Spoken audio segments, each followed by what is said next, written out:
Hi, everyone. Welcome to our fireside chat today. We're just going to let our folks who are watching live enter the webinar space. So we'll get started in just a couple minutes. Hang in there, and we look forward to chatting.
Good afternoon, everyone, and welcome to Flexspace Presents, our fireside chat today. My name is Kristen, and I'll be moderating.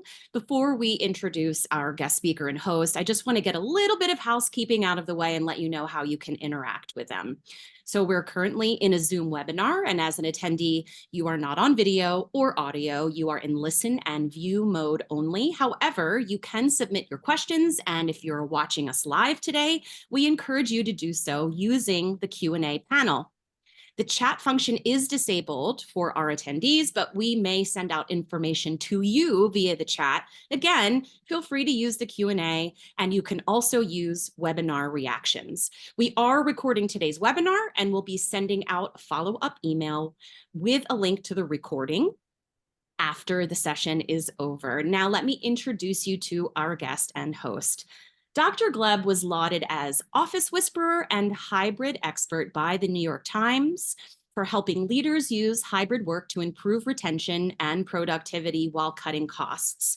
He serves as the CEO of the boutique Future of Work Consultancy, Disaster Avoidance Experts, which helps organizations adopt a hybrid-first culture instead of incrementally improving on the traditional office-centric culture.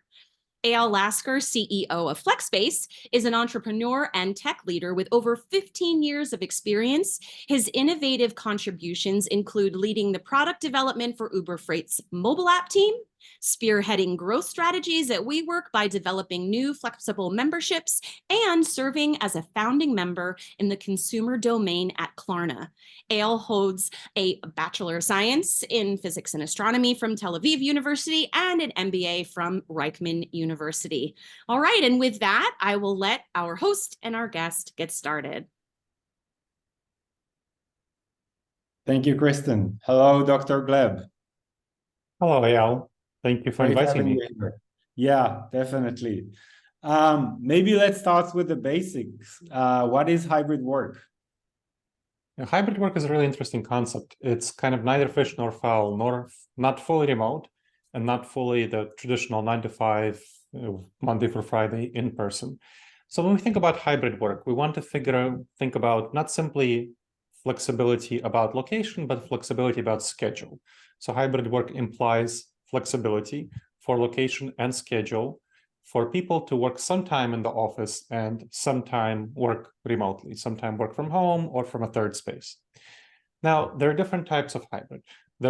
It ranges from full-scale flexibility with some expectation of coming into the office maybe once a month for structured retreat activities, to coming to the office maybe 3 or 4 days a week with a very structured model. And we find that this sort of structured model works least well.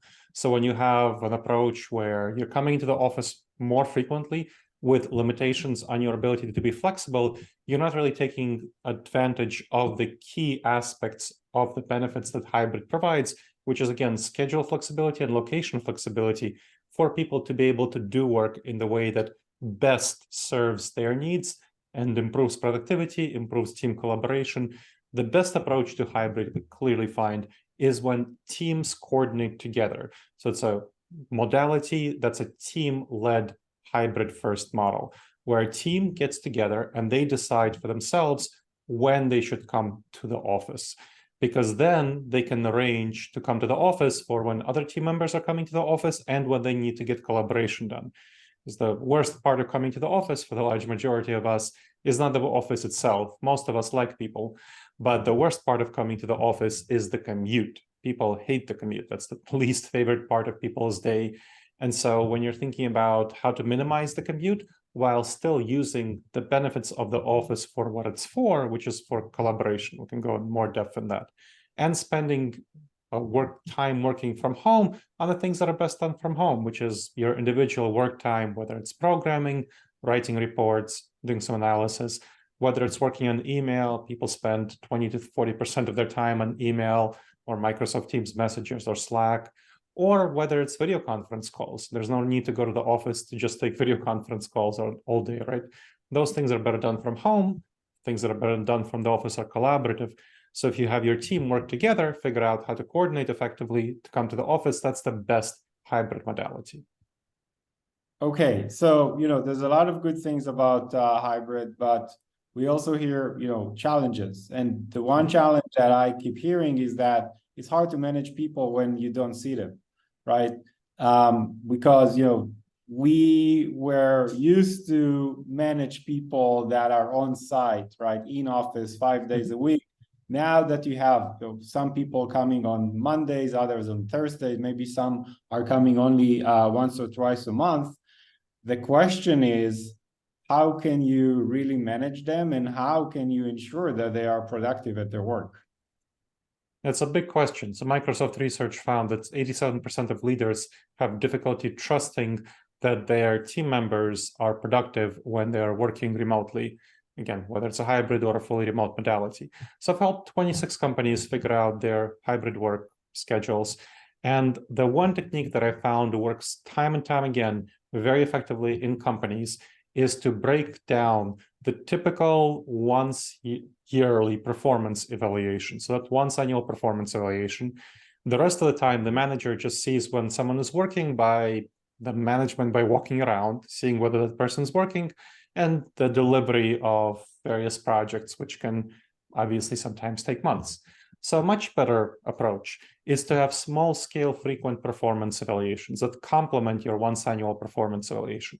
So what you do is on a weekly or a bi-weekly or a once-a-month basis, depending on the team member, what they need, junior people more frequently, senior people less frequently, you have performance evaluation meetings with your team members. And so what you do, ideally you do this in person for hybrid teams, but if sometimes it might work best to do it remotely if you're located in different places, if you have a distributed team, or if you're working fully remotely. You schedule meetings once a month, once every 2 weeks, or once a week, where what you do is you have a performance evaluation. You set 3 to 5 goals tied to your broader KPIs, key performance indicators, or OKRs, objectives and key results for the team. You tie that to the work of the individual team member, so the team member and the supervisor agree on those 3 to 5 goals to achieve before the next one-on-one. Then in a week or 2 weeks or a month, the team member sends their supervisor a report on what goals they accomplished, how did they do on accomplishing those goals, any problems they encountered, how they solved them, and the self-evaluation. Then at the meeting, the supervisor and the team member talk about the goals accomplished, how they did. The supervisor might coach them on solving the problems better. They establish 3 to 5 goals for the next timeline, week, 2 weeks, whatever. And then the supervisor affirms or revises their performance evaluation. And that's great.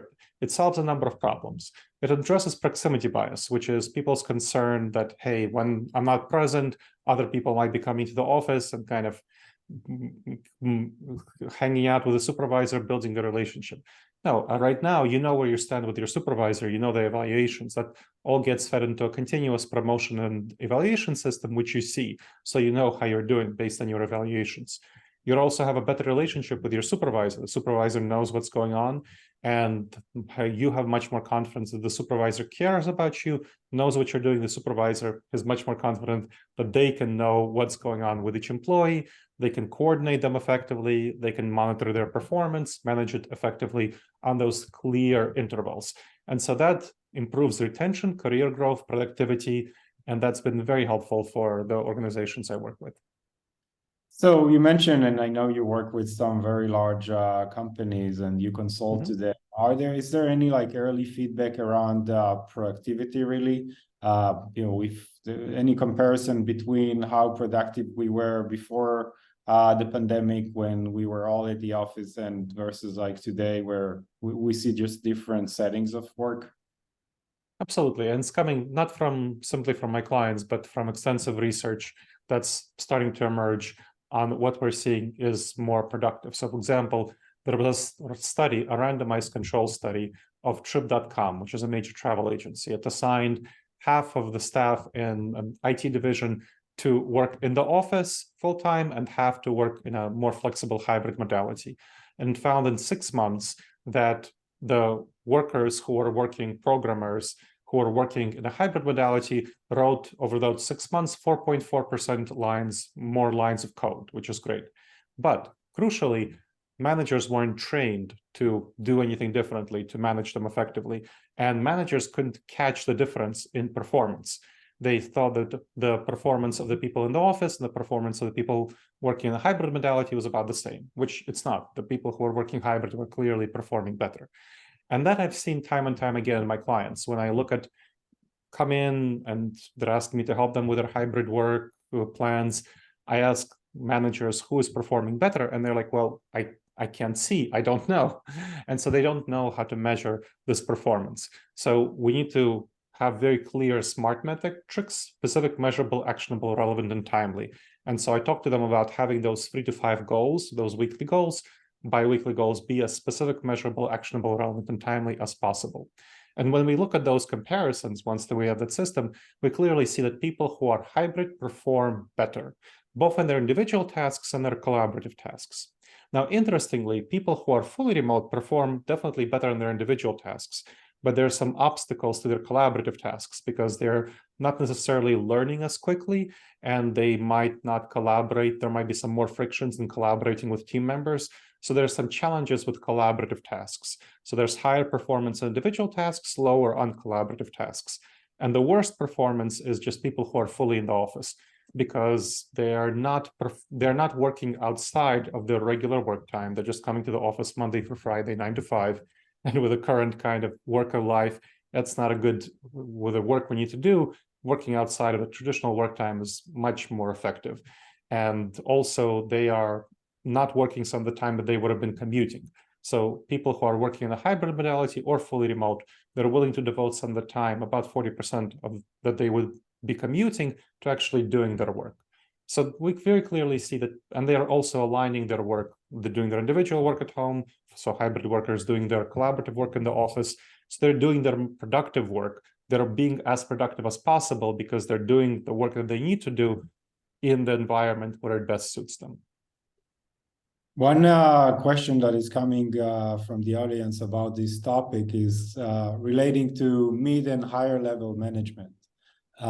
Is there a way for higher level management to measure productivity, and how?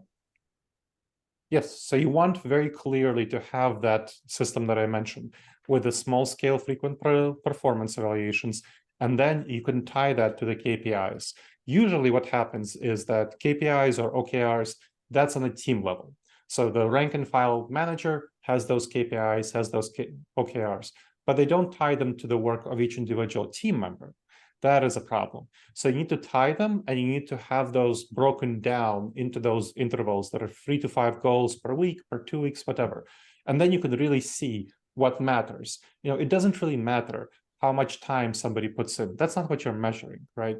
What you're really measuring is the KPIs, the key performance indicators, OKRs, objectives and key results. So that's what you want to measure, because if you're going to be measuring time spent working, or like, is this person sitting with their butt in the desk? That is really not what you're hoping to achieve. So what you need to do is very clearly using SMART goals tie those team-based OKRs to the specific work of each individual employee and measure it at small-scale frequent intervals. And so that gets the information all the way up to the senior team members. Then they can see, okay, how's this person doing? They can, at any time, approach the manager of any rank and file team and ask them, hey, can you show me the evaluations that you've been giving this person over the last 3 months and how they've been doing? And for your whole team over the last 3 months, how have they been doing? Those evaluations should be tied to how well the team is doing on their broader OKRs and KPIs, naturally. So that should tell you very clearly how people are doing. That's across the organization.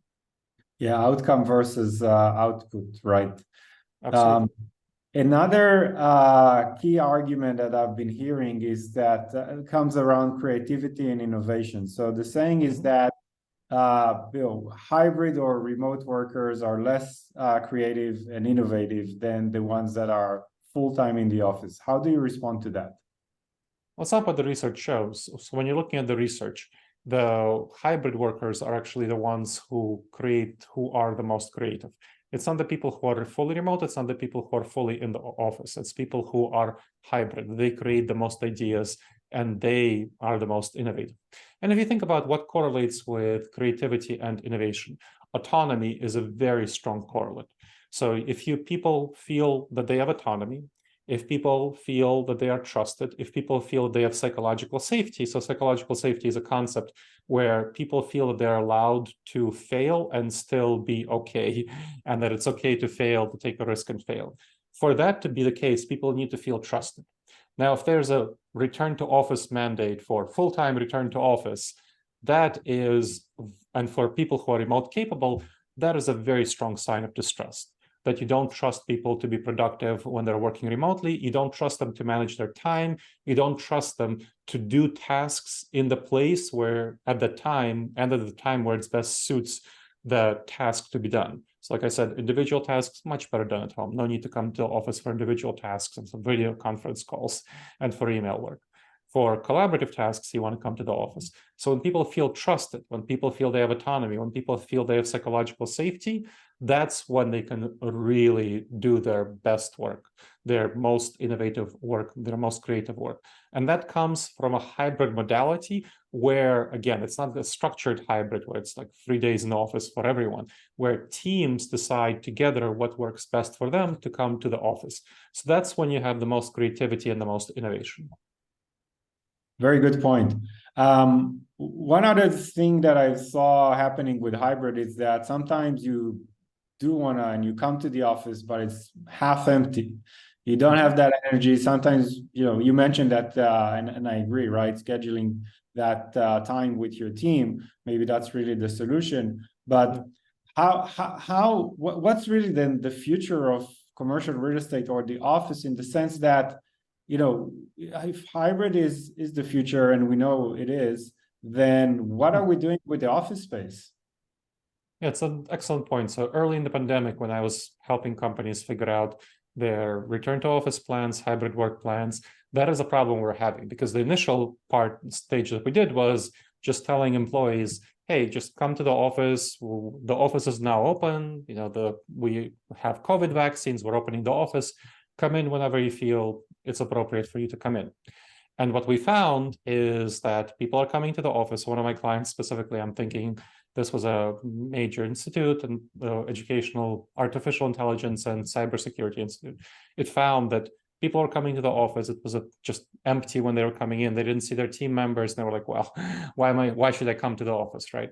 And so that's where we evolved the approach that, hey, should have a team-led model where the teams get together and they decide when they're coming to the office. And so that's much more coordinated approach. So that's kind of the first step, that you have that approach. And then for that client, which was the first where we applied that modality, and for all future clients, that approach, and that's been for big clients, smaller clients, that's the Information Sciences Institute at the University of Southern California, for example. But with big clients like Applied Materials or Booz Allen Hamilton, who are also some of my clients, that approach has worked very well too. So what happens then? What is the approach that we want to be thinking about in terms of the office? Well, when you're coming to the office, your the future of the office is collaborative, because you're not coming to the office to do your individual tasks. Sure, you're going to set up your computer and do some individual work when you're there between meetings, but you don't need an individual desk for that. You don't need an individual cubicle. You don't need an individual office for that. And what you do need instead is something that a lot of my clients were finding that they were lacking, which is sufficient office collaborative space. So conference rooms, huddle rooms, lounges for those creative activities where you run into each other, and some video conference booths as well for the inevitable video conference calls that you need to make, and hybrid facilitated rooms, video conference rooms, because a lot of meetings are still hybrid. So you need to revise a lot of the commercial office space. I've been working with a number of clients to revise their office spaces to be much more collaborative, to be much more hot desk oriented, and frankly and honestly reduced. I mean, clients are getting rid of 30, 40% of their office space because they don't need that office space. So that is clear. There also needs to be much more coordination around scheduling. So it's very important to use effective technology, Flexspace and so on, to schedule appropriate rooms, desks for when people are coming to the office for various activities. So you want to make the future of commercial real estate is smaller than it was in the past, and much more digitized and much more collaborative. So let me take that one step further, right? So if the office is 30%, we can cut down 30 or 40% of our office space, and we're turning that more into collaborative spaces, then do companies really need one fixed lease for like a dedicated office, or can we just export that to other service providers like co-working or other space providers? I think we definitely can. It depends on each company and whether they want to retain that office space. So a lot of my smaller clients have chosen to move to just service-based, office as a service model. So using co-working spaces and so on. Larger clients generally want to keep their own space because they want to manage it, maintain it, and set it up the way they want to. So it really depends, honestly, on the size of the client. But what I'm seeing is that smaller companies, and especially younger companies, more recently established ones, are much more flexible about having office as a service approach to things and not really keeping their office space. Whereas older, more established, larger ones tend to want the traditional approach of keeping at least some of their office space that they used to, while letting go of a lot of it. So for example, Nationwide Insurance, what they did was they kept their headquarters in Columbus, Ohio, where I'm based, but they got rid of the pretty much almost all of their other space elsewhere around the country. So they still keep the headquarters here for various activities, but they're not renting out their headquarters, even though it's kind of a lot of it is emptier than they would like, just because it's kind of they can afford it and they want that central activity location for when people are coming to the office occasionally from elsewhere, just kind of as a marquee space, marquee headquarters. So they are keeping that. So that's kind of an example of what's happening.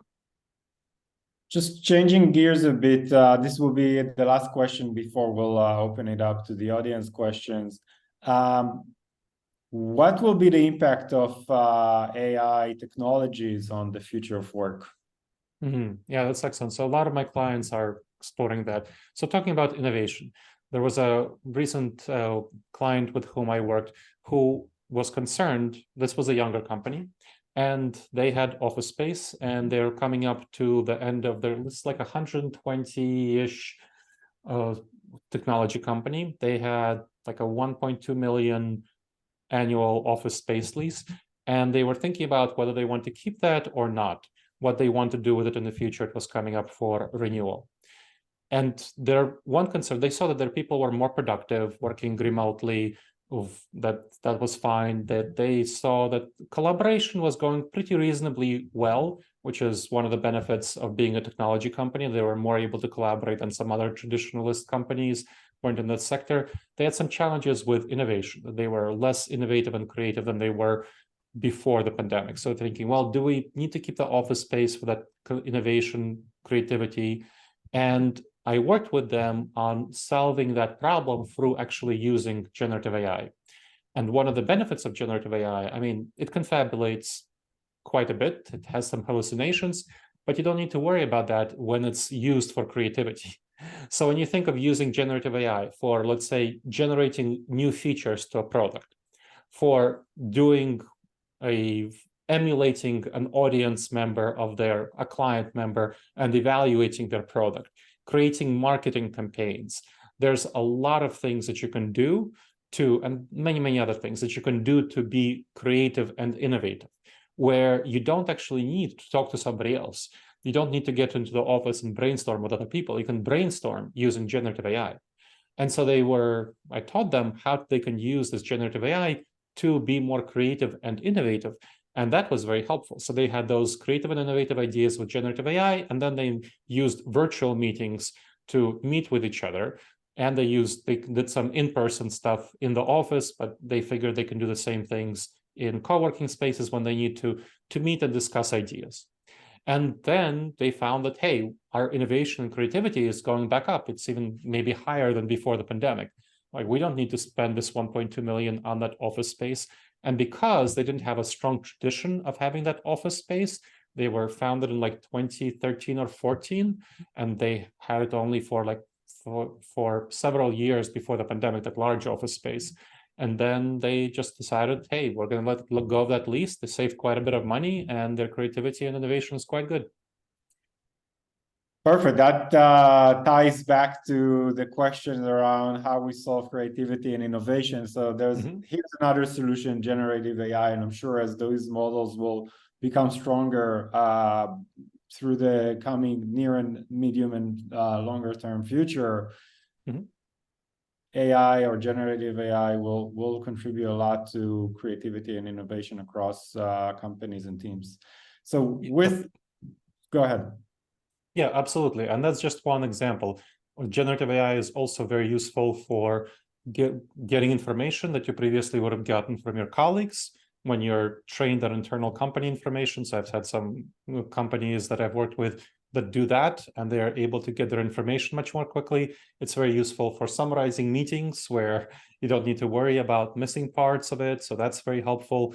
And that facilitates more virtual work, more remote work. So generative AI is making remote work easier in a variety of ways and enabling more hybrid activities.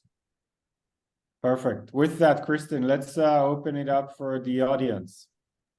Yeah, absolutely. We have another question in the Q&A box. Dr. Gleb, in terms of the data that you're presenting, do you have any specific information related to the European market? Was your data mostly US? Can you weigh in on that? Sure. So my data is mostly US, but of course, this is pretty similar for the European market. So when we look at the European market, well, let's look at other markets. Canada is pretty similar to the US in terms of the amount of people going to the office, UK as well. For other parts of Europe, Western Europe, you're having people going to the office slightly more frequently. I think in the US, Canada, UK, it's about 2.5 days on average for remote capable workers. In Europe, it's going to be closer to maybe 3 days for remote capable workers. So there's this change there is slower, and the US and the UK and Canada are ahead of the central mainland of Europe, though, on that. And then Eastern Europe is going to be kind of in its own special category because you have a number of people from Eastern Europe who are more working remotely. So that's harder to gather data on that. I think the companies that are actually based in Eastern Europe tend to have people work in the office more frequently than the US, but you have a lot more people in Eastern Europe who are working remotely for US companies and Western European companies. Thank you. Another question that we got via email is, how do you encourage management, C-suite individuals who may be resistant to hybrid to adopt a hybrid mindset, if you will? Yeah, that's definitely a difficult thing. So you want to look at the business case. The thing that makes people uncomfortable is what they're used to. So they've been successful for 20, 30, 40 years leading in the office. They know how to manage by management by walking around. So they fall into what's called the status quo bias. They are comfortable with the status quo before the pandemic, and they are really uncomfortable with this new way of managing, of leading. And there are a number of things that make them uncomfortable, but the biggest thing is that they don't know how to do it. So the huge obstacle here, I mentioned about the study showing that programmers were writing more lines of code, but the managers weren't catching this. They weren't catching this in terms of their performance because they don't know how to do that. And you'll see a lot of leaders, a lot of managers who just don't know how to do hybrid, and they're not confident in their abilities and skills. And you know what any leader does when they're not confident in their abilities and skills, right? Or any leader who is not really progressive and forward-looking and takes the time to learn these things. They go back to what they know, what they're comfortable with. It's also another cognitive bias is called functional fixedness. It's kind of like the hammer-nail syndrome. When you have a hammer, everything looks like a nail. When you know how to do in-office activities, management, leadership, team coordination, you try to apply that to hybrid work and it doesn't work very well. And then you say, well, let's just go to Monday through Friday, 9 to 5 in the office. There was a survey showing that by 2026 from KPMG, showing that by 2026, something like 63% of all CEOs of Fortune 500 companies would like their team members to be in the office Monday through Friday, 9 to 5. And that is, again, because they don't know and they're not comfortable with that leadership. So you need to talk to them about the business case. What goals are you actually trying to achieve? How much do you care about retention, recruitment, engagement, productivity, morale, trust, creativity, innovation, autonomy? All of these things are going to be better if you have a hybrid modality. If people are given the autonomy to choose when and where they work, and they're treated like adults who can make those choices and who can be trusted to perform when there's appropriate accountability. So you need to give them, talk about the business case for that. That's one, that's the motivation. But then also you need to give them the tools. If they don't have the tools, well, they're not going to be comfortable even listening to you. So you need to both show them the business case for it, that all of these outcomes are going to be better, but you also need to show them that, hey, there are definitely clear tools that you can use, some of the stuff that I've been talking about, to manage effectively in a hybrid setting. Last question for me. If you had a crystal ball, and in a way you have, how will work look like 5 years from now? So we mentioned generative AI, and I think generative AI is definitely making it easier for people to spend more of their time working remotely. And given that generative AI is only going to get better from now, and there are also other technologies developing like augmented reality, virtual reality, the glasses from Meta, glasses from Apple that are coming out, all of that is going to be in the future much more affordable and much better than it is right now. And we know what happens to people who stand in the way of technology. The good things don't happen to them. So my strong prediction is that in 5 years, we'll have more people working, more time working remotely. I still think it'll be hybrid will be the major approach. It won't be full-time remote work, but there will be more companies, especially smaller ones, younger ones that spend more full-time working remotely, will have much more flexible office space. And the majority of companies will be in a hybrid modality where there will be much more autonomy for people to choose their flexibility based on their schedule and their location of where they work. And they will still be spending some time in the office, but they will be spending a lot of time at home, and they'll be using a lot more digital technology to facilitate their work. Dr. Gleb, thank you so much for being our guest today. And thank you so much for inviting me, Eyal. It was a pleasure chatting with you. Thanks, both of you. And just a reminder to everyone, whether you're watching live or watching a recording, that if you registered, you will get the video in your inbox. If you want to learn more about Flexspace, you can find us on Twitter and LinkedIn. We're at flexspace.ai. And of course, you can find Dr. Gleb on Twitter and LinkedIn, and his website, disasteravoidanceexperts.com. Thanks so much, everyone. Have a wonderful day. Thank you all. Bye.